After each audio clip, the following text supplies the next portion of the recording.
그때에라는 표현으로 시작됩니다. 앞선 본문과 오늘의 본문이 연관이 있음을 우리에게 알려주죠. 물론 여기서 그때에는 우리가 우리의 정서로 이해하고 있는 바로 그 순간 직후, 바로 그 시간, 이것을 의미하는 것은 아니고요. 오히려 그 어간의 시간들, 이것을 의미하는 것으로 볼 수 있습니다. 그렇다면 앞선 어간의 시간들, 앞선 본문들에서는 어떠한 일들이 일어났습니까? 우선 12장 1절에서 8절을 보면 바리새인과 예수님의 대립이 등장합니다.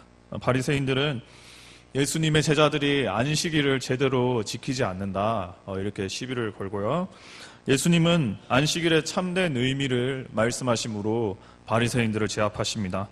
이어서 9절에서 21절에는 예수님께서 안식일에 병자를 고치시는데 서기관과 바리새인들은 예수 당신이 안식일에 병자를 고치는 것이 이게 맞는 것인가, 또 시비를 걸고 다시 대립이 일어납니다. 그리고 이때도 예수님은 바리새인들을 소위 참교육하십니다.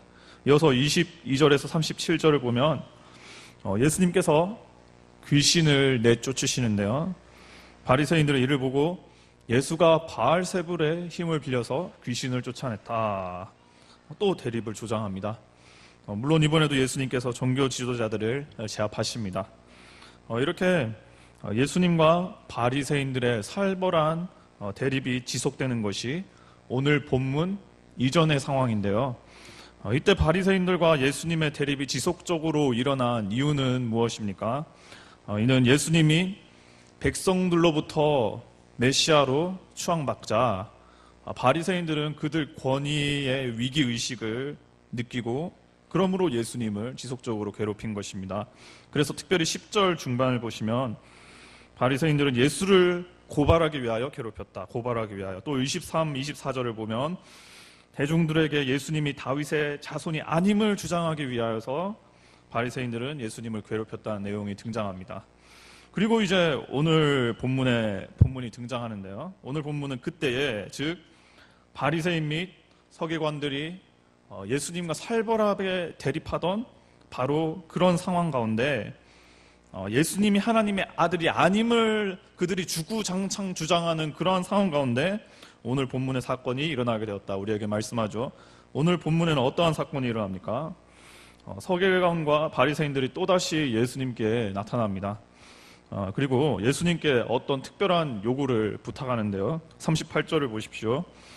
그때에 서기관과 바리새인 중 몇 사람이 말하되 선생님이여 우리에게 표적 보여주시기를 원하나이다.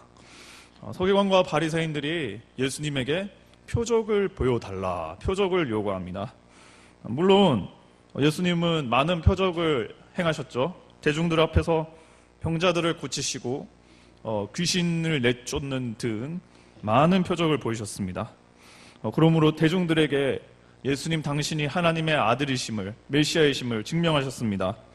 그런데 지금 여러분, 이 예수님과 종교 지도자 간의 대립이 한창이던 진행되고 있는 이 시간에 과연 서기관과 바리새인은 순수한 마음으로, 즉 예수님께서 하나님의 아들이심을 믿는 마음으로 예수님께 표적을 구했을까요?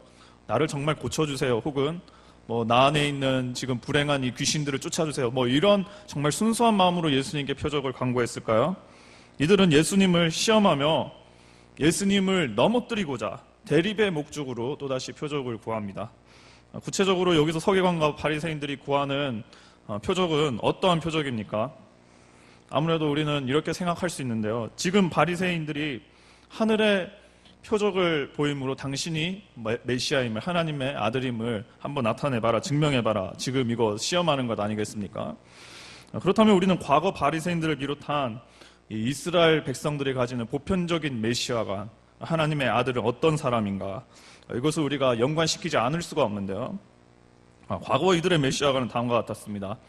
장차 나타날 메시아는 이방의 압제, 구체적으로 로마의 압제로부터 민족적인 해방을 지도할 자이다, 이러한 메시아관이 바리새인 및 이스라엘인들에게 있었습니다. 마치 모세가 유대인들을 애굽에서 출애굽시켜서 적과 꿀이 흐르는 땅에 민족적 공동체를 세웠듯이 마치 다윗이 시온산 위에 아주 이상적인 하나님의 나라를 세웠듯이 이번에는 메시아가 로마의 압제로부터 이들을 해방시켜서 이번에는 아주 완벽한 흠이 없는 이스라엘을 만들어줄 것이다. 이것이 그들의 기대하는 메시아였습니다. 이런 메시아관을 가진 바리새인들은 예수님께 이제 다음과 같은 표적을 구하는 것이죠. 너가 만약 진짜 하나님의 아들이거든, 너가 진짜 메시아이거든, 민족의 해방과 관련한 어떠한 표적을 보여봐라. 우리가 이때까지 생각하던 그 메시아, 로마의 압제로부터 해방시키는 그 메시아의 표적을 한번 나타내봐라. 이렇게 예수님을 지금 도발하는 겁니다. 바리새인들이 그러니까 이제 예수님 이거 못할 것이라 생각하고 이제 요구하는 것이라고 볼 수 있죠. 그러자 예수님은 무엇라 말씀하십니까? 39절을 보십시오. 예수께서 대답하여 이르시되 악하고 음란한 세대가 표적을 구하나 요나의 표적 밖에는 보일 표적이 없느니라. 예수님은 바리새인과 서기관의 요구를 거부하십니다. 오히려 이러한 표적을 요구를 강구한 바리새인과 서기관을 겨냥하여 악하고 음란한 세대가 표적을 구한다.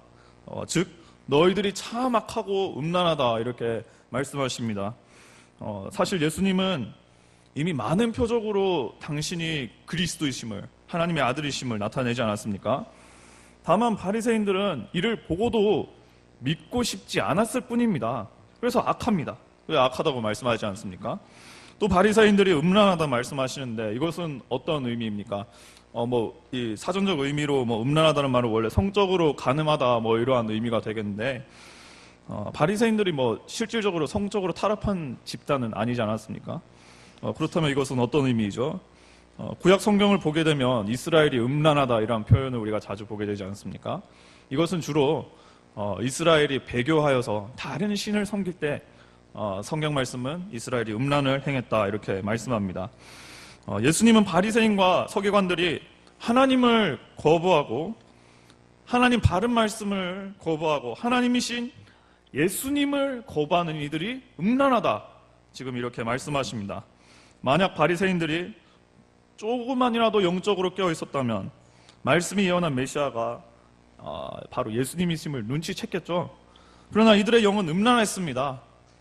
하나님을 배교한 영이었습니다. 그리하여 말씀의 메시아관을 잘못 이해하고 잘못된 메시아관을 가지고 신앙을 가지고 정작 진짜 메시아이신 예수님은 핍박하고 거부하고 오히려 배교를 범합니다. 아주 음란을 범합니다.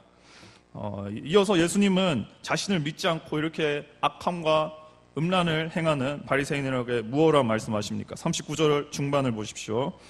선지자 요나의 표적밖에는 보일 표적이 없느니라.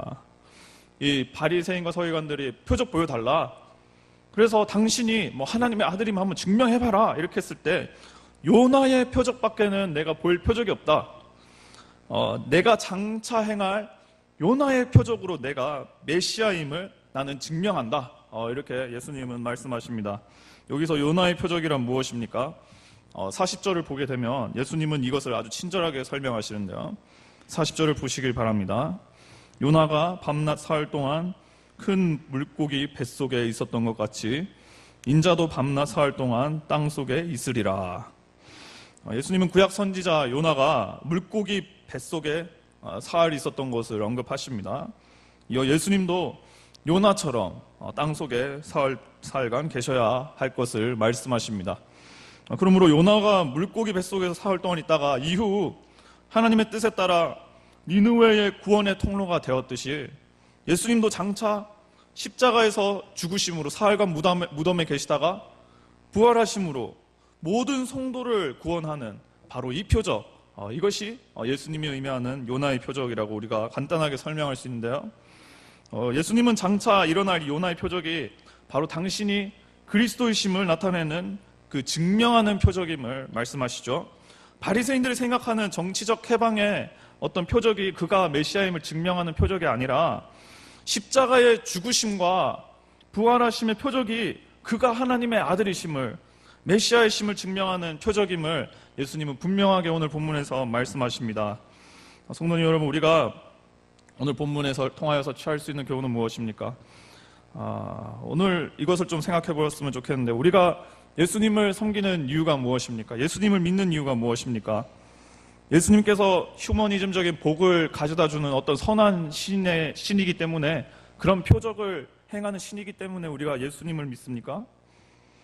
그는 역사적으로 훌륭한 사상가이자 본받을 점이 많은 어떤 도덕적인 선생이기 때문에, 우리가 받들고 추앙할 만한 표적을 많이 행한 도덕적인 인물이기 때문에 우리가 예수님을 믿습니까? 우리가 예수님을 하나님의 아들로 믿고 우리를 구원한 메시아로 믿는 것은 말씀이 증거하는 예수님의 십자가와 부활의 표적 때문입니다. 십자가와 부활의 표적이 우리를 구원한다는 이 성경 말씀의 증거 때문에 우리는 예수님을 믿고 예수님을 섬기고 예수님을 경배합니다. 우리는 예수님이 물질적인 복을 주시기에, 어떤 사회적인 성공을 주시기에, 우리가 예수님을 따르면 내가 사회적인 선을 많이 행할 수 있기에, 윤리적인 모멘텀이 되기에 예수님을 섬기는 그런 것이 아니란 것이죠. 그런 표적 때문에 예수님을 섬기는 것이 아닙니다. 죄인인 우리가 의인이 될 수 있는 십자가의 표적이 예수님께서 행하신 그 표적이기에 우리는 이 표적을 믿는 것입니다. 무슨 의미입니까? 예수님은 당신의 십자가 부활 사건으로 그 단 한 가지 십자가와 부활, 이 승귀의 사건 이 하나만으로도 우리가 경배하게 합당하신 분이심을 오늘 본문에서 배울 수가 있죠. 때론 우리의 형편이 가난할지라도, 때론 우리가 사회적인 실패를 거듭할지라도, 때로는 나의 기분이 좋지 않고 나의 환경이 나의 뜻대로 따라오지 않아도 예수님께서 나를 위해 십자가에 못 박히시고 부활하셨다는 이 사건 하나만으로도 주님은 경배받기에 합당하신 분임을 오늘 우리는 본문에서 배울 수 있습니다. 바리새인들은 민족적인 해방을 주지 않는 예수님을 멸시했습니다. 업신여겼습니다. 우리는 예수님께서 재산에 부를 주지 않더라도 예수님 십자가 하나만으로도 감사할 수 있어야 합니다. 예수님께서 새 생명 주신 복음에, 그 복음 하나만으로 감격하고 예수님 표적 하나만으로도 감사 찬양할 수 있는 우리가 되어야 하는 것입니다. 그러나 혹시 우리는 예수님께 십자가 외에 다른 표적을 구하고 있지는 않습니까? 그래서 그 표적이 나타나지 않으면은 나의 상황과 감정에 따라 예수님을 외면하기도 하고, 나의 어떤 소망이 예수님께 기도했는데 응답되지 않으면은 예수님 아무 응답 없으니까 예수님 나랑 상관없는 분이구나, 기도도 안 하고 말씀 멀리하고 우리 그렇게 행동하고 있지는 않습니까? 바리새인들과 같이 예수님이 그들이 원하는 표적을 행하지 않으니까 우리도 예수님을 그렇게 업신여기고 있지는 않습니까? 우리는 우리의 상황, 어떠한 소원이 이루어지는 그런 것 때문에 예수님을 섬기는 것 아닙니다. 십자가의 표적, 구원의 표적을 행하신 그 예수님이기에 그 하나만으로 우리가 예수님을 예배하고 예수님을 믿고 섬기는 것입니다. 요나의 표적을 행하신 예수님의 은혜를 우리의 가슴에 새깁시다. 이 표적이 우리가 예수님을 믿고 예배하는 이유임을 우리가 마음속에 깊게 새기는 가운데, 이 표적을 행하신 예수님을 영원히 경배하는 우리 모든 성도님들 되시기를 간절히 소망합니다. 이 시간 함께 찬양하였으면 좋겠습니다.